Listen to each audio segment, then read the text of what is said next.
Rapat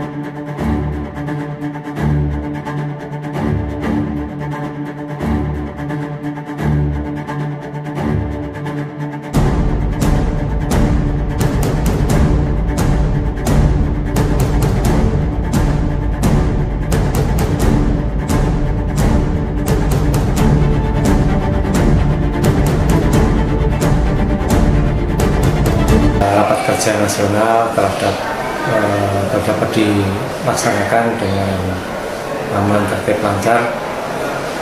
Kami atau saya selaku Ketua Harian Pusat, saya tentunya berkewajiban untuk menyelenggarakan rapat kerja nasional dalam rangka yaitu melaksanakan hasil Parapatan Luhur tahun 2016 yang dilaksanakan pada bulan Maret di Jakarta yang lalu. Kerja nasional ini antara lain adalah menyiapkan program-program prioritas yang nanti akan dilaksanakan oleh pengurus pada masa bakti 2016 sampai dengan 2021.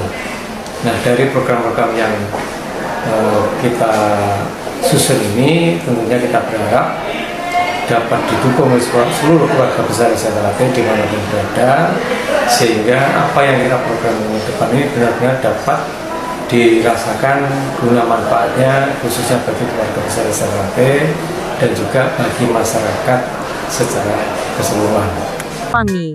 5 pelaku pengeroyok pesilat pagar Nusa yang dilakukan oleh pesilat PSHT Pusat Madiun di Banyuwangi telah diringkus dan dijadikan tersangka. Mereka tidak hanya akan dijerat pasal pengeroyokan tapi juga dengan pasal lainnya. Kejadian 3 bulan yang lalu dan sekarang kasus telah resmi final pada bulan Agustus tahun 2024. Polresta Banyuwangi akan menjerat 5 tersangka itu dengan pasal 170 UU KUHP tentang pengeroyokan.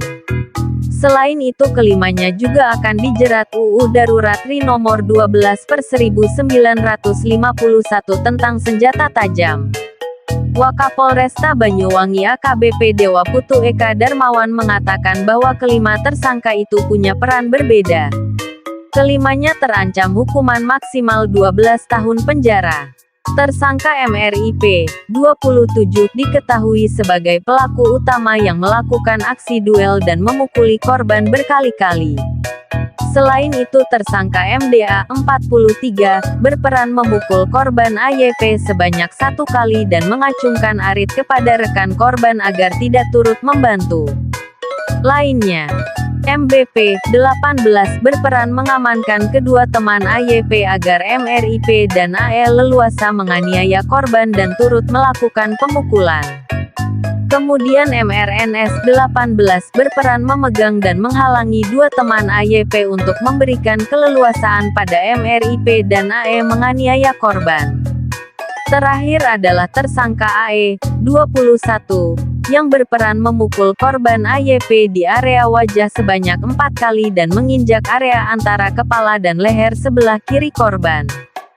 Adanya provokasi pantang-menantang di media sosial sehingga korban dalam hal ini dengan inisial AYP itu mendatangi tempat pelaku dan kawan-kawannya.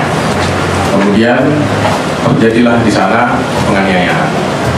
Adapun akibat dari penganiayaan ini, korban akhirnya meninggal dunia pada keesokan harinya.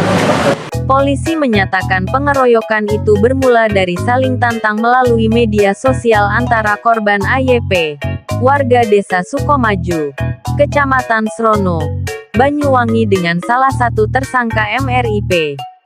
Mereka janjian bertemu hingga AYP mendatangi tersangka di desa Tegal Dimo. Dari hasil pemeriksaan CCTV, keduanya sempat duel hingga akhirnya terjadi pengeroyokan. Keduanya saling adu argumen di medsos berakhir bertemu di lokasi. Sebelumnya belum saling kenal. Dan terjadilah peristiwa tersebut di salah satu lapangan di Kecamatan Tegal Dimo, ujar Dewa Putu. Ada 11 barang bukti yang diamankan. Salah satunya arit yang digunakan untuk mengancam teman-teman korban. Dari barang bukti itu polisi menjerat pelaku dengan pasal berlapis. dijerat dengan beberapa pasal.